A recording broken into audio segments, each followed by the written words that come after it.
Good morning everyone. Welcome to my channel.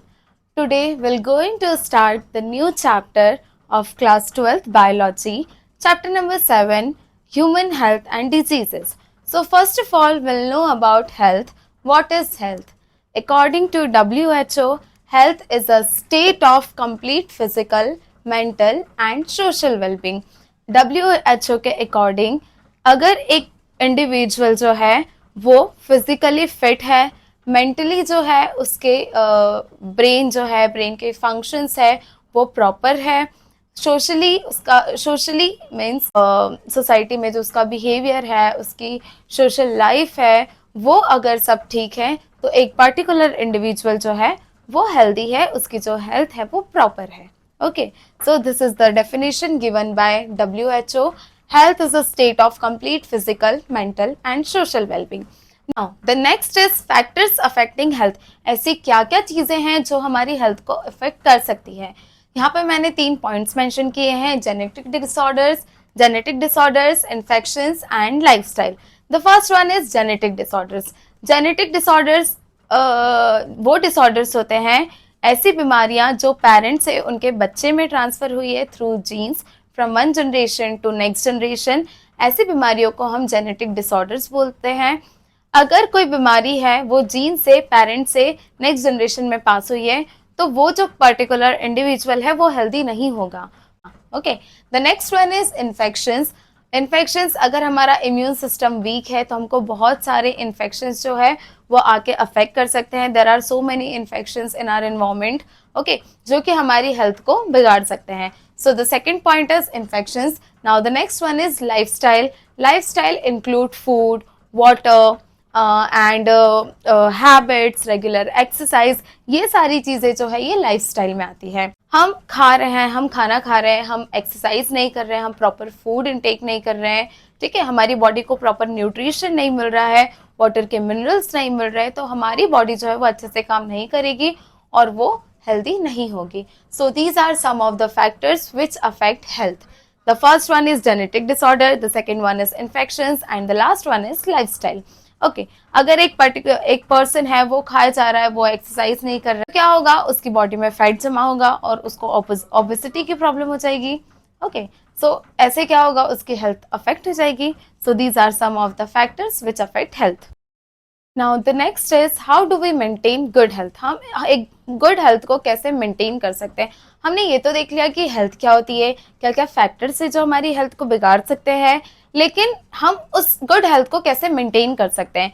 So for maintaining the good health, the first necessary requirement is you should take balanced diet. Personal hygiene is very important and regular exercise is very much necessary for maintaining good health. Balance diet वो diet होती है जिसमें proper amount में सारे nutrients present होते हैं जो हमारी बॉडी के लिए रिक्वायर्ड होते हैं. ओके, ऐसी डाइट को हम बैलेंस डाइट बोलते हैं. पर्सनल हाइजीन बहुत जरूरी है. पर्सनल हाइजीन, क्लीनिंग, ये सारी चीजें बहुत इंपॉर्टेंट होती है. रेगुलर एक्सरसाइज, हमें गुड हेल्थ को मेंटेन करने के लिए हमको रेगुलर एक्सरसाइज करना चाहिए. Further, proper disposal of waste, awareness about disease and their effects. हमको पता होना चाहिए कि पर्टिकुलर डिजीज क्या है, किस वजह से हमको ये बीमारी हो सकती है, उसके इफेक्ट क्या क्या हो सकते हैं. वैक्सीनेशन बहुत ज़रूरी है. प्रॉपरली वैक्सीनेशन जो होता है वो बहुत ज़रूरी है गुड हेल्थ को मेंटेन करने के लिए, जिससे वैक्सीनेशन बहुत ज़रूरी है किसी भी पैथोजन या किसी भी इन्फेक्शियस बीमारी को दूर करने के लिए. प्रॉपर डिस्पोजल ऑफ वेस्ट, जो भी वेस्ट प्रोडक्ट हम एक्सक्रीट करते हैं उसको प्रॉपर डिस्पोज किया जाए, है ना. Maintenance of food and water reservoirs, जो भी खाना हम खा रहे हैं मेक श्योर करें कि वो क्लीन हो, जो वाटर हम इनटेक कर रहे हैं वो क्लीन होना चाहिए. सो फूड, वाटर, इन सब का जो हाइजीन है ये बहुत इंपॉर्टेंट होता है एक गुड हेल्थ को मेंटेन करने के लिए. So this is all about the health. The next topic of this chapter is disease. So what is disease? If we simply define disease, it is a condition when one or more organs of our body does not perform properly. Okay, disease को अगर हम simply define करें तो एक ऐसी condition जब हमारी body का एक या एक से ज़्यादा ऑर्गन अच्छे से फंक्शन नहीं कर रहा है और it is a condition, any condition that impairs the normal functioning of the body. अगर हमारी बॉडी की नॉर्मल फंक्शनिंग जो है वो डेविएट हो गई है, इस कंडीशन को हम क्या बोलेंगे, डिजीज।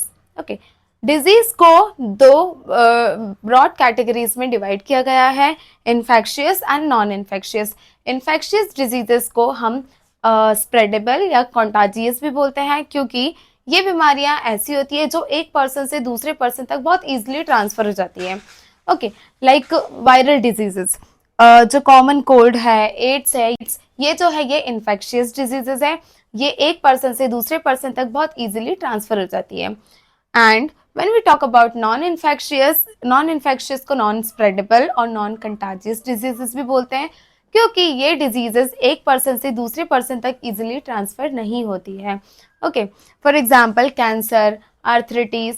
अगर हम देखें कॉमन कोल्ड को, लाइक कैंसर, आर्थराइटिस, ऐसा नहीं होता है कि एक पेशेंट है, उसको ये बीमारी, उसको कैंसर है, हम उसके पास में खड़े तो हमको भी हो जाएगी, ये नहीं होगा, क्योंकि ये जो बीमारियां हैं ये नॉन इन्फेक्शियस है, ये इजीली ट्रांसफर नहीं होती है।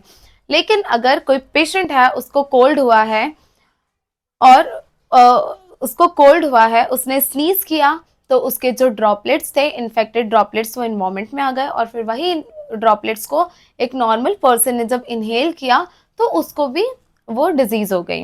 ओके, उसको भी कोल्ड हो गया। सो दिस आर द ये जो है ये इन्फेक्शियस डिजीजेस हैं, और ये जो है ये नॉन इन्फेक्शियस डिजीजेस है।